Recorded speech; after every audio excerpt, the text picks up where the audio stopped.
Nós não podemos nos adaptar.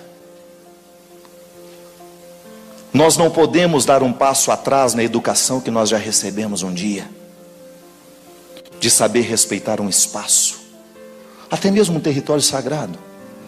Às vezes eu vejo a maneira como nós entramos dentro das igrejas, o desrespeito é tão grande, porque não há diferença entre lá fora e aqui. Eu levo muitos peregrinos pelo mundo, é a primeira coisa que eu digo para eles no primeiro momento da nossa peregrinação: gente, perceba a sacralidade de cada lugar. Não entre dentro da igreja da mesma forma como você entra no mercado. Não estou falando de religião ainda não. Estou falando de valores, de virtudes, de educação, que é a base, é o primeiro instrumental dessa vida interior que vai nos qualificar como pessoas. É o primeiro tijolo na edificação dessa vida interior, que depois vai me dar condições de ser uma pessoa suportável do ponto de vista social. Eu não estou falando suportável de só suportar não, viu? De ser harmoniosa na minha convivência. Minha gente, essa é a maior riqueza que você pode ter na vida. Você estabelecer desde o início este alicerce que vai lhe dar condições de ser uma pessoa educada. Educada. De ser uma pessoa que tenha sensibilidade de perceber o que deve e o que não deve. Onde começa o seu direito, onde começa o seu dever, e de você exercer-se assim. Nós não estamos no Evangelho ainda, nós estamos em Aristóteles, nós estamos em Platão, nós estamos nos primórdios da filosofia, dessa filosofia ocidental que nós conhecemos, que inclusive estabeleceu as nossas normas de direito, de política, de economia. Mesmo que você nunca tenha lido uma página de Aristóteles, mesmo que você nunca tenha lido uma página de Platão, a sua fé, essa sistematização teológica que nós temos, foi influenciada por eles. Mas Jesus, o que tem Jesus a ver com essa história? Não, Jesus é absolutamente original no que disse. Quando eu digo na sistematização teológica, é quando nós vamos estudar Tomás de Aquino, quando nós vamos estudar Agostinho, porque esses homens eram muito inteligentes. E eles começaram a pensar a fé a partir da filosofia. Eles deram um passo atrás. Eles quiseram trazer racionalidade para que o nosso discurso pudesse ser respeitado pelos outros, antes por nós mesmos. Sabe por quê? Nós só vamos viver se de fato houver uma coerência para nós. O que nos faz adeptos de Jesus é quando nós percebemos que a palavra que Ele nos propõe, que a lei, que a regra que Ele nos sugere faz sentido. Antes disso não há segmento. Não há segmento antes do conhecimento da verdade. Você pode até ter uma participação. Você pode até ser um número na estatística, mas você ainda não é cristão. Você pode até ser católico, mas ainda não é cristão. Você pode até ser um evangélico, mas ainda não é cristão. Há uma sala de estar onde nós corremos o risco de passar uma vida inteira achando que já estamos no principal lugar. A palavra de Deus na nossa vida só faz sentido quando nós percebemos a coerência. Isto é, está alinhavando com o sentido tudo aquilo que eu compreendo e sei de mim. Porque é em mim que o mistério se realiza. É em mim que Deus é possível. Ah, mas padre, então para que eu saio e vou à igreja? Para você chegar até você. Isso é fantástico. E está lá naquela passagem que Jesus se encontra com a samaritana. e faz um itinerário maravilhoso de viagem interior com aquela mulher. Aquela mulher estava privada de estar no templo, ela estava privada da geografia da fé. Jesus liberta aquela mulher na chave principal, onde todos os grilhões das suas escravidões estavam presos, colocados. Mulher, vai chegar um momento, e o momento já chegou, em que não será aqui, não será ali, não será lá, mas será em si mesmo, em espírito, em verdade. Então eu posso simbolicamente, religiosamente, sair da minha casa e ir até a igreja. Por quê? Porque lá, aquelas paredes, aquele altar, aquela liturgia, me facilita entrar para dentro de mim. E entrando dentro de mim, eu começo a viver a experiência de um confronto pessoal com Deus, que vai me mostrando cada detalhe da minha indigência, sem nunca me rejeitar.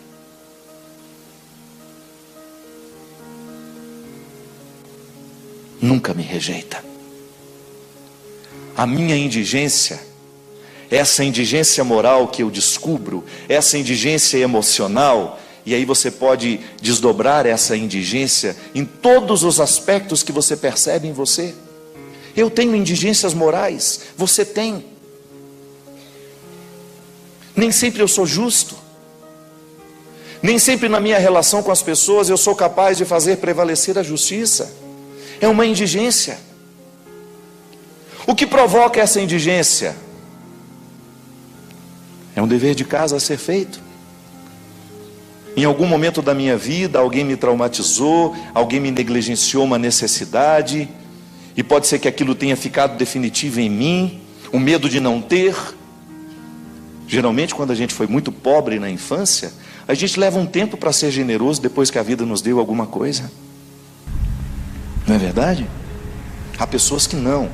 Há pessoas que parece que já saem da pobreza prontos para a generosidade, mas nem sempre é assim. Quantas vezes eu experimentei isso em mim? Vivi muita indigência material e de repente eu tinha. De repente não estou mais privado. Mas a minha tendência era acumular. Sabe o que era isso? Não estou falando de dinheiro não estou falando de coisa boba. Calça, sapato, camisa. Gente, eu sou daquela geração que tinha um sapato 2, 3 anos, que usava até aquilo furar por baixo. A gente colocava uma fita isolante para evitar o buraco aparecer. Os dedos já não podia nem levantar. Eu sou dessa fase. Experimentei muito a necessidade material. E identifiquei exatamente em mim quando é que essa carência de um dia começou a determinar o adulto que já não carecia mais. Olha que relação interessante. Doentia. Uma criança carente que ainda não foi curada em mim, ditando o meu jeito de ser hoje. Bem, mas eu não preciso mais acumular, eu tenho. Por que ainda estou na necessidade do acumular? Porque ainda não estou livre de um dia não ter tido. E eu ainda não estou curado, porque para mim liberdade é cura. É a experiência de diariamente livrar-me de mim mesmo. Ah, mas são os outros que me amarram. Não. Toda e qualquer escravidão, ela se estabelece no íntimo da nossa consciência. Não é de fora que os outros nos escravizam. Eu posso até ter todos os estímulos da escravidão que me vêm pelos outros. Eu digo isso sempre. Dependendo do círculo de amizades que você tem, da qualidade de vida das pessoas que lhe influenciam, se elas são pessoas livres, é natural que você queira ser também. Mas se elas estão todas amarradas em suas escravidões sociais, é muito provável que você repita o comportamento sem até se problematizar. A indigência moral ela não é a superação da indigência moral, não é processual, assim como é a superação da indigência física. O controle, digamos, porque indigentes físicos nós seremos a vida inteira. O seu corpo continua limitado, a sua pele continua sem ser posta ao sol. Desculpe-me, é o sol também, né? Ao fogo, mas está administrada. Você assimilou essa indigência. Você sabe muito bem que você não pode pular de um prédio de 10 andares. Seu corpo não está preparado para isso. Agora eu pergunto, por que nós não vivemos o mesmo cuidado com a indigência moral? Por que nós não temos os mesmos cercados de proteção que nós temos para a indigência física, para as dimensões morais, para as dimensões emocionais? Por que nós também não identificamos essas indigências que não podem ser mensuradas? Eu não tenho como medir o tanto que você é ciumento, mas isso é indigência, porque o ciúme lhe coloca numa situação desfavorável diante de si mesmo. Você perde a paz, você perde o sossego. Nenhuma relação é saudável quando o ciúme, esse sentimento de posse, está perpassando o caminho dos dois, ou o caminho entre mãe e um filho, entre um filho e um pai. O ciúme estabelece-se onde existe gente. E sem medo de errar, todos nós temos uma dose de ciúme. Ah, eu não tenho ciúme de ninguém. Mentira. Além de tudo, é mentiroso. Porque no fundo tem. É porque talvez você esteja confortável emocionalmente. Passe por um processo, por uma ameaça de perder, para você ver.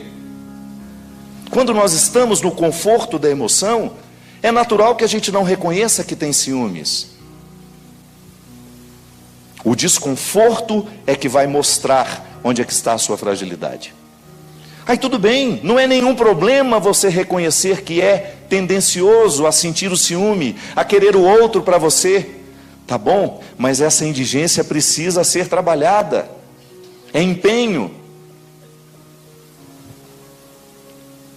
Qualifica o ser humano quando ele se dispõe a viver esse empenho diário de ir melhorando o que ele tem, o que ele é, o que ele pode, o que ele não pode. À medida em que eu vou tomando conta de tudo aquilo que me faz ser quem eu sou, eu vou assumindo mais autonomia, eu vou ficando mais livre. Tudo bem, os ateus e os cristãos estão no mesmo patamar de luta. Ninguém está dispensado. O ser humano, se ele não se empenha em superar as suas mazelas, ele nunca vai viver a condição de pessoa. Ele se limita a ser um indivíduo que muito pouco pode oferecer a si mesmo. Tá bom, estamos com esse desafio. Não deve ser uma visão pessimista. Nós aqui, quando assumimos essas duas indigências, a indigência física e as indigências interiores, da vida interior, que refletem nas dimensões morais, nas questões afetivas, nas questões espirituais, nós então estamos diante de um campo a ser trabalhado. E o primeiro passo, eu até quis anotar aqui, o primeiro passo que eu preciso estabelecer para mim é o conhecimento da misericórdia. A misericórdia de Deus é a misericórdia que vai me dar condições de fazer uma experiência positiva do meu limite. Porque quando eu sou exposto ao meu limite, eu tenho duas possibilidades. Eu o compreendo de forma positiva como um sinalizador que vai me ajudar a passar pelos caminhos difíceis e chegar ao meu lugar, ou eu compreendo como algo feio, triste, que eu tenho vergonha. É a cultura da rejeição. Quantos de nós fomos traumatizados quando nos expomos miseráveis a alguém? Quantos de nós aqui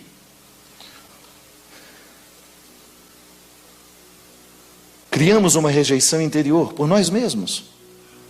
Porque aquilo que você oferecia de si mesmo não bastava para alegrar o outro. E quando nós somos crianças, nós ainda não temos maturidade para poder dizer: eu não tenho obrigação de te fazer feliz. Isso é com o tempo que a gente vai ficando livre disso. Não é assim? Só o tempo vai nos amadurecendo para perceber: olha, se você gosta de mim, que bom. Se não, há bilhões e bilhões de pessoas no mundo que você possa gostar. Eu não tenho que me adequar ao que você quer para ser querido por você. Uma criança não tem essa maturidade. Uma criança sofre naturalmente a imposição dos olhares que tomam conta dela. Porque ela está experimentando duas indigências. E uma mais prevalecente, que é a indigência física. É impressionante a nossa dependência de pai e mãe. Como nós precisamos que vocês gostem da gente. Chega a doer. E às vezes você não gosta daquilo que eu verdadeiramente mostro para você. O seu olhar me reprova. E eu não estou lhe mostrando alguma coisa que eu não sou. Eu estou lhe mostrando o ser limitado que sou naquela hora. E aí os traumas são estabelecidos em nós. O trauma não é outra coisa senão o momento em que nós oferecemos só o que podemos oferecer. E aquilo que oferecemos não é o suficiente para aquele que recebe.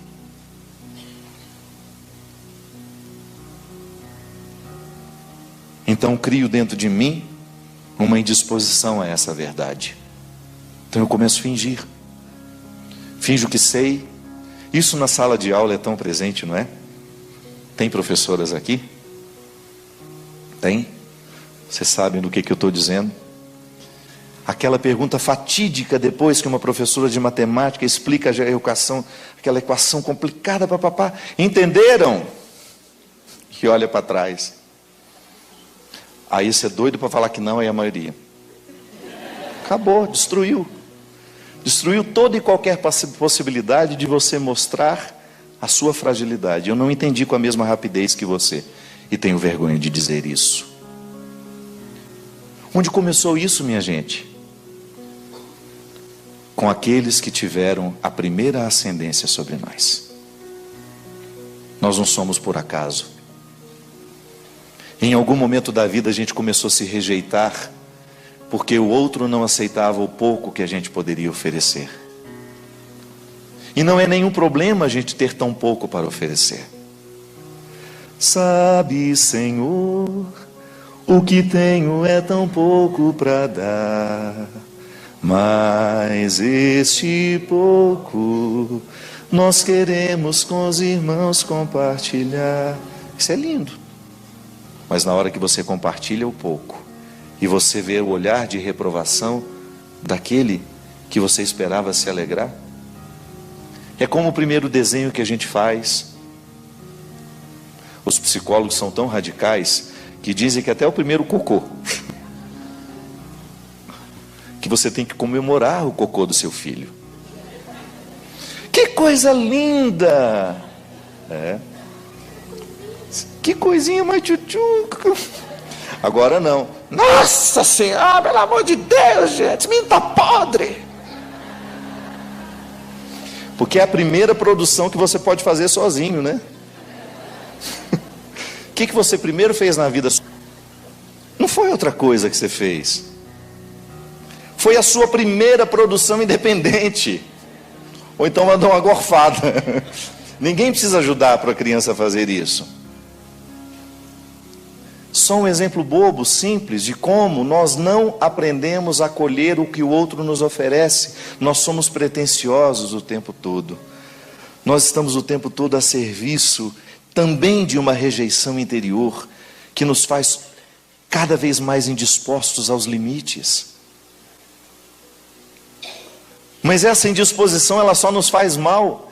Eu, toda vez que rejeito a minha natureza, toda vez que eu me coloco diante de um Deus assim, acreditando que Ele tem uma rejeição por mim, ou então quando eu sou ensinado assim, de que Deus tem constantes rejeições por nós, Não há possibilidade de haver ali um encontro saudável. A primeira superação que eu preciso viver, quando eu me torno consciente do processo, minha gente, porque isso também é interessante de identificar. Quando é que nessa vida eu comecei a identificar que havia uma rejeição pelas minhas indigências? Quando foi que eu fiquei mais clarificado das dificuldades que eu tinha de mim, comigo, que foram me colocados pela minha mãe, por exemplo? A relação com a minha mãe me fez muito bem, mas ela também me fez mal. E eu preciso separar o joio do trigo, senão a maturidade não acontece.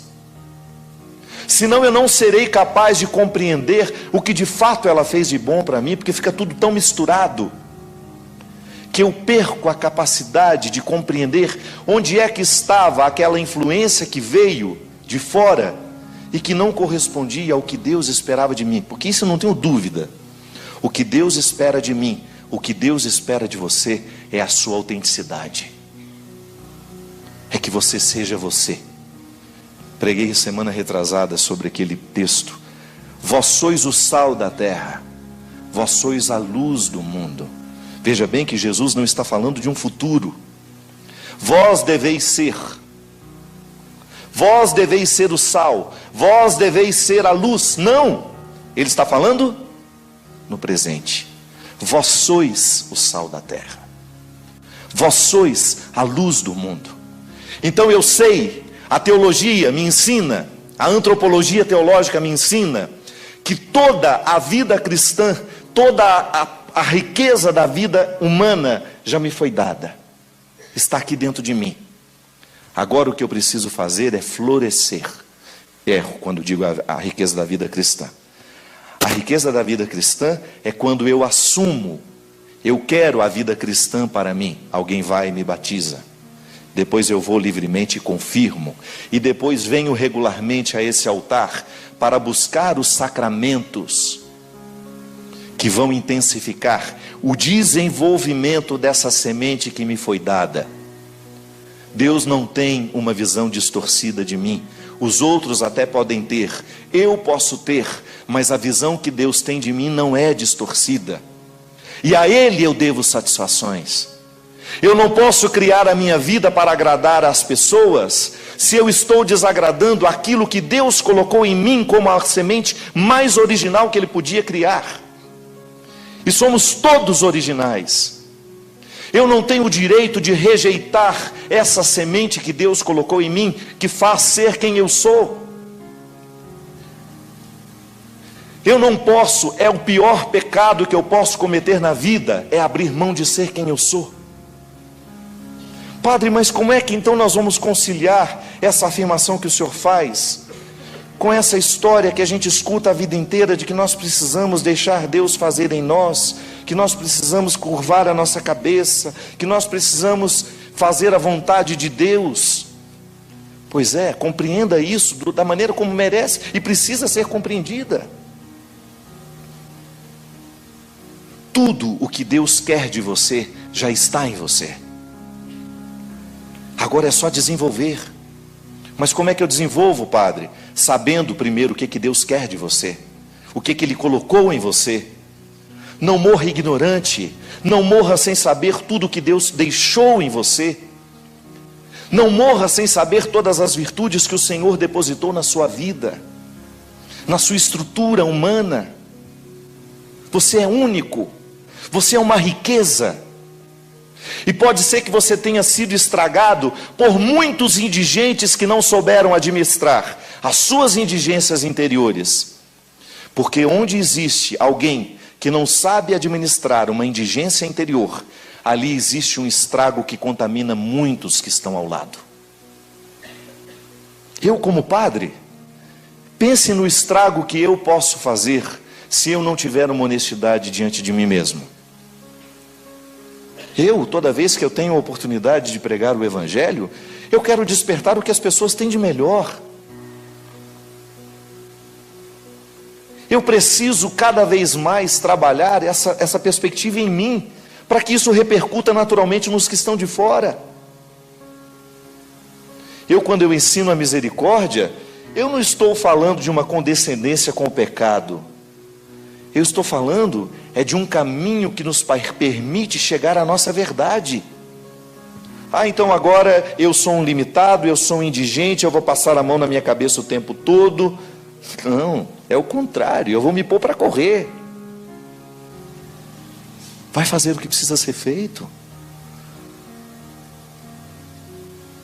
Vai correr atrás dos seus prejuízos. Nós não temos o direito de ficar vivendo essa rejeição interior, porque alguém um dia nos rejeitou, ou porque alguém um dia não nos amou como a gente precisava ser amado. Isso é infantilismo. Eu não tenho o direito de justificar os meus erros, porque alguém errou comigo. Não tenho o direito. Eu tenho que cavar com profundidade a minha existência, para descobrir nos meus dias, onde é que se abriga essa força. E lá, quando você tem contato com você, quando você descobre o que você rejeita em você, que não deveria ser rejeitado, você começa a encaminhar muitas soluções na sua vida. Primeira coisa, não rejeite o seu pecado, não tenha medo dele não. Qual é? Isso eu não faço. O ateu de ontem nos deu uma lição de cristianismo. Sim, sou invejoso. E porque sou invejoso, eu sou capaz de falar mal do Padre Alexandre, sou capaz de criticar as atividades dele. E aquele padre?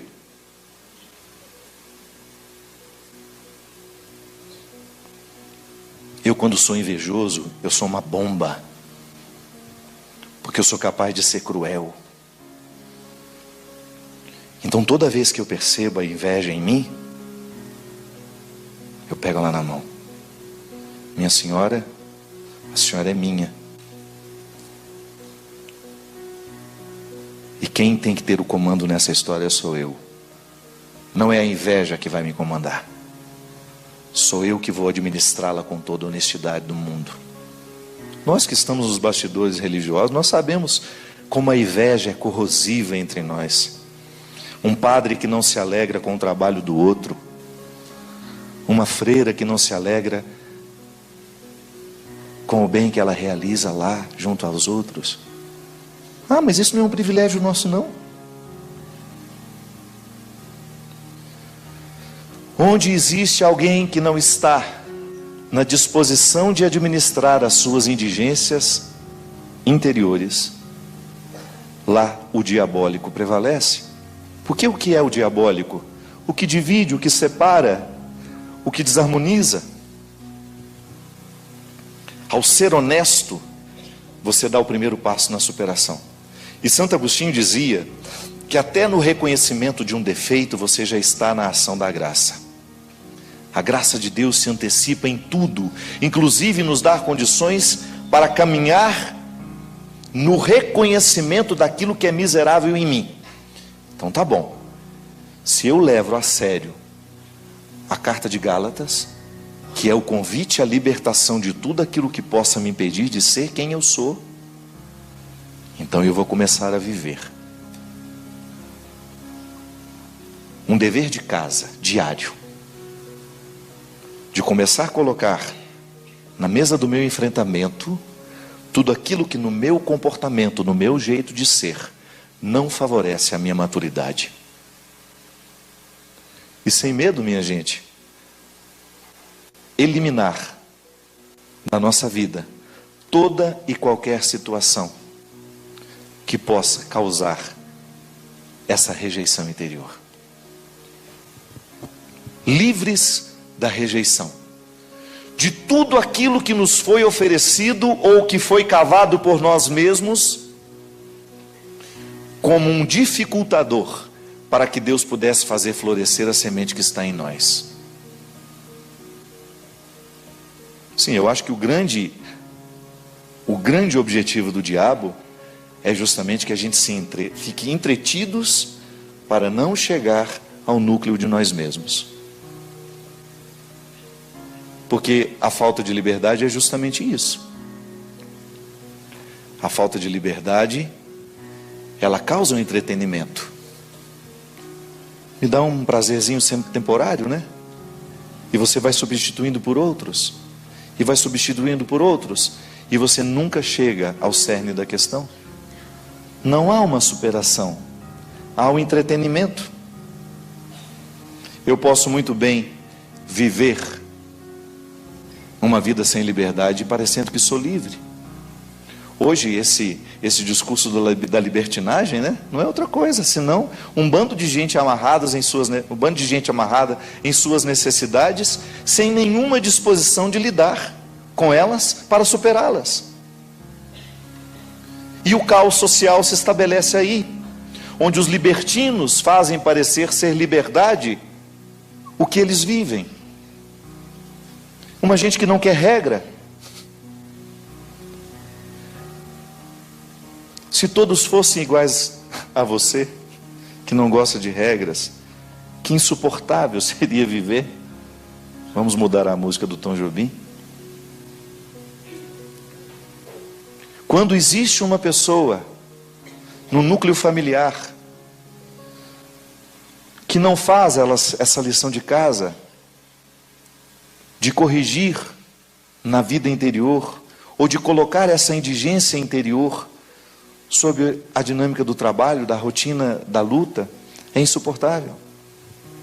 Uma pessoa que não muda. Ah, eu já estou velha demais para mudar. Pois é. Pois então, saiba que envelhecerá na amargura.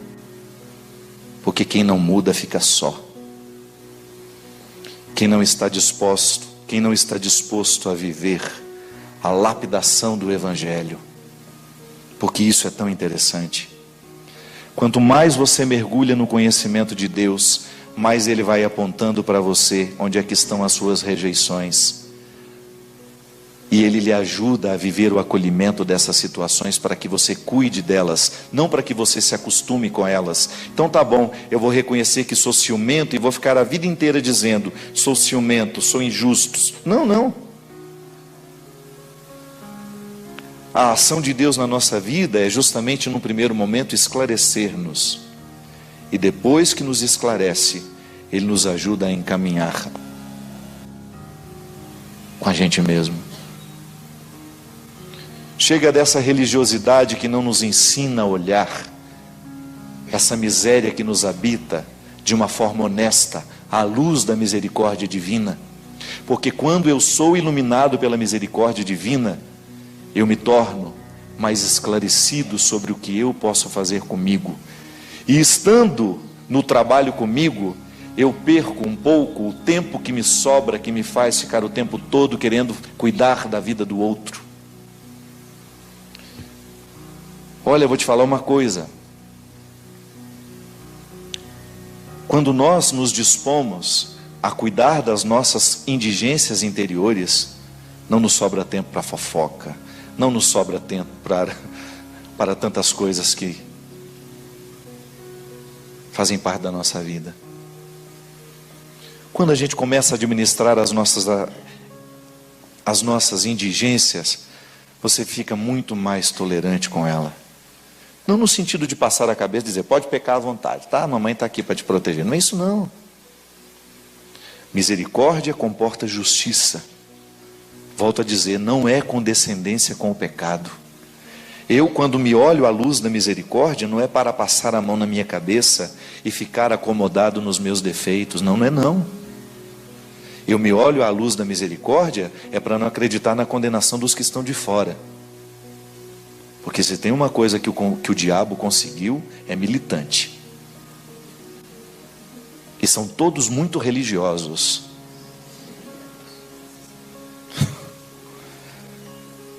Estão todos muito militantes. Eu, quando eu quero viver, eu tenho que ir para a solidão.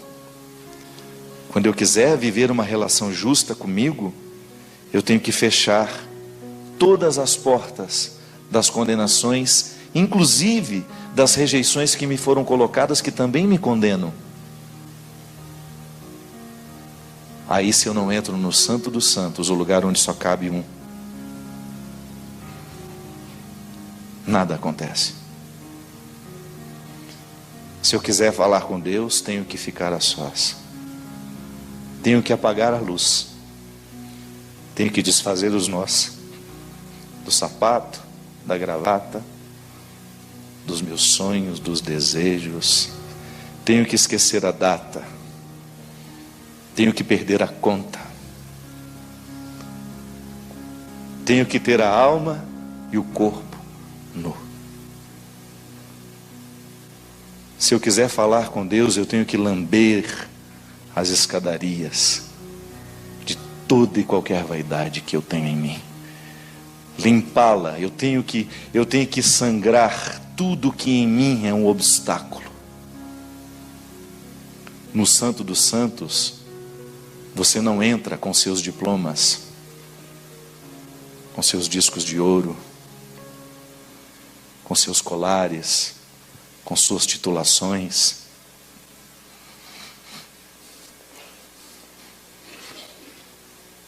No Santo dos Santos, nós entramos só nus.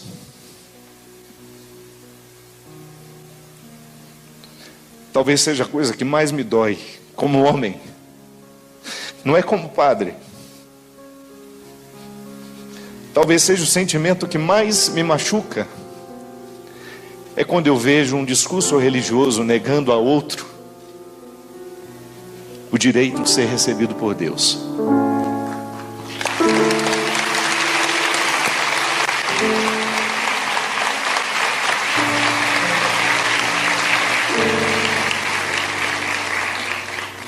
Porque eu olho para aquele que me traz aqui.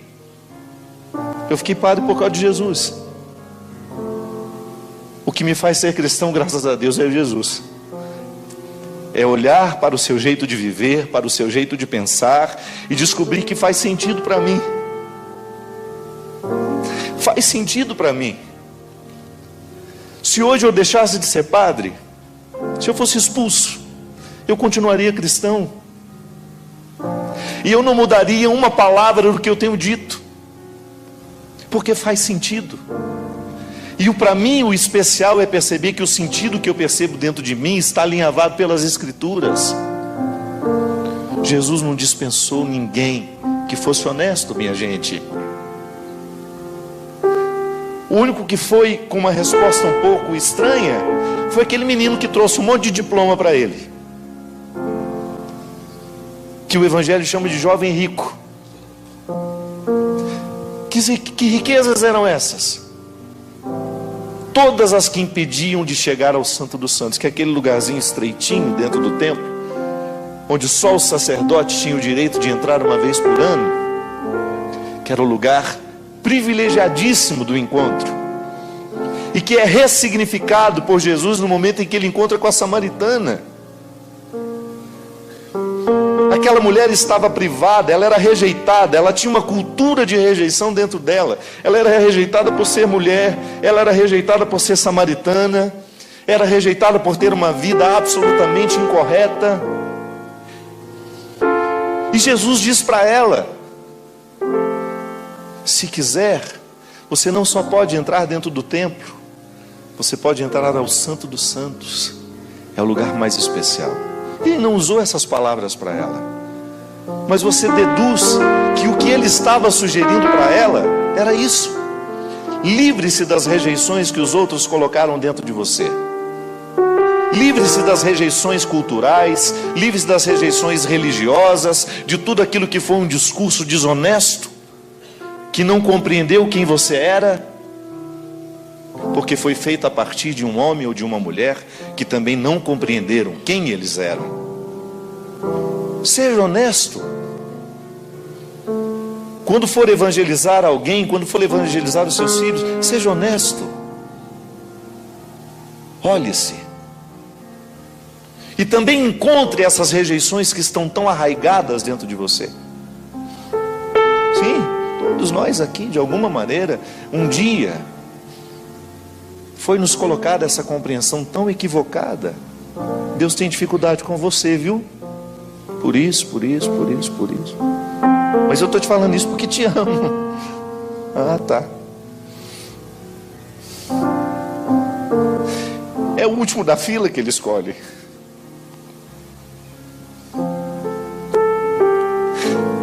Você olha para os apóstolos, os discípulos que Jesus quis com ele.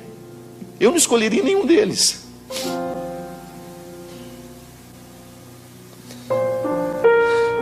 Aí você, num determinado momento da sua vida, se sente menos cristão por isso,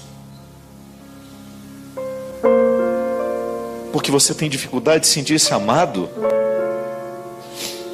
porque o resultado da sua vida não é satisfatório, não é o suficiente para você sentir que Deus possa ter um carinho por você.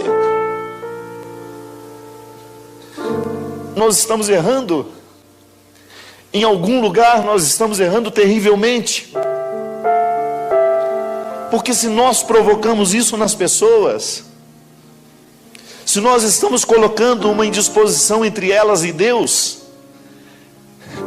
de alguma forma nós estamos errando na construção dessa palavra, na construção desse discurso.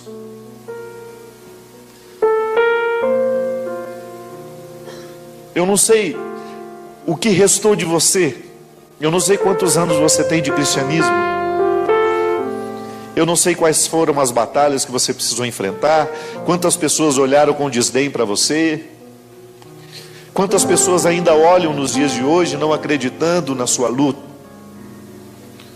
Eu não sei quantas pessoas olharam com desprezo para você pelos erros que você havia cometido, ou pelas próprias escolhas erradas que você fez, não sei. O que eu sei é que se você não colocar essa rejeição sob comando, você ficará privado de saber o quanto Deus ama você. Ele troca reinos. A palavra diz isso. Troca reinos. Dispensa toda e qualquer riqueza para ficar com você.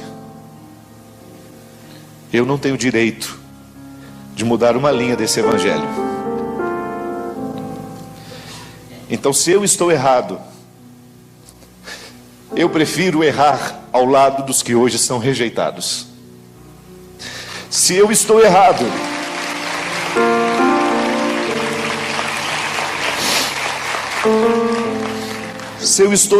nas minhas convicções que me foram dadas pela minha experiência com Jesus, eu não me importo de ser condenado depois, porque essa condenação em vida eu não quero viver. Saber que em nome de Deus eu desprezei alguém, saber que em nome de Deus eu tornei a vida de uma pessoa pior do que já era, essa condenação em vida, minha gente, eu estou consciente que não quero viver. Volto a dizer, não sou um homem conivente com o pecado, não. Em nenhum momento da minha vida vocês vão me ver conivente com as estruturas diabólicas que nos rondam, que matam os nossos filhos, com as mentalidades que estão cada vez mais diabólicas e socializadas. Não estou falando disso. O que eu não quero é perder a oportunidade de anunciar esse Deus amoroso, libertador, que provoca uma vida nova em toda criatura que honestamente dele se aproxima. E se hoje você é essa criatura, para isso eu vim aqui.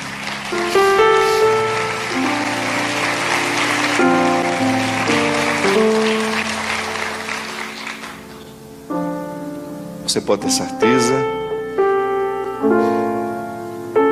que eu sou um homem de muitos erros, de muitos defeitos, mas eu não perco de vista o amor que Deus tem por mim.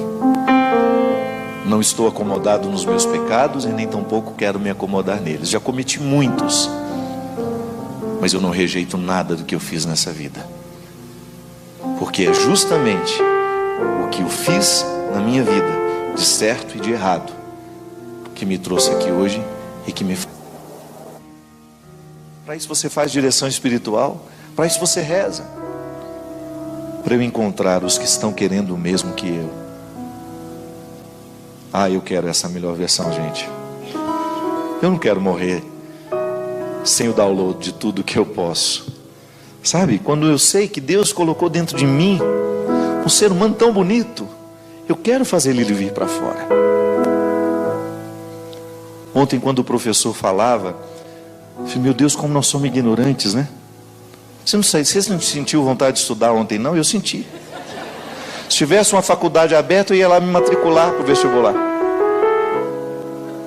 Conversando com o Everson, meu irmão, meu amigo, que está a vida inteira já do meu lado, ele falou para mim, padre, me senti um analfabeto. Eu fui 2, Everson. É tão bom a gente ver uma pessoa sábia, um conhecimento, articulando tudo aquilo que a cultura lhe deu. E olha que ele ainda não é a melhor versão. Daqui 10 anos esse homem vai estar mais brilhante ainda, mais brilhante, mais brilhante. O apóstolo Paulo foi assim. Aquela versão quando caiu do cavalo, nossa, matava a gente. Mandava matar a gente. Olha a última versão de Paulo. É essa que nos chega. Um homem brilhante que conseguiu compreender a liberdade humana, que compreendeu Deus inerente ao homem, o homem inerente a Deus. Quando eu olho, eu não sou ainda a última versão que posso. Tenho tanta coisa a buscar dentro de mim. Então, para isso, eu preciso olhar bem para as pessoas que eu deixo me influenciarem. Sabe, isso é sério. Se eu insisto numa ambiência fútil, esqueço, não vou crescer. Agora, se eu me cerco de situações e pessoas que vão me ajudar a avançar, 5 pessoas? Existe a média, né? Falando que o estudo que nós somos a média das 5 pessoas que a gente mais convive. Se a gente convive com pessoas que nos influenciam de forma negativa, a gente vai se tornando como elas. Sério isso, né? Quem são as suas 5 pessoas? Quem são as pessoas que lhe influenciam? Quem são as pessoas que você lê?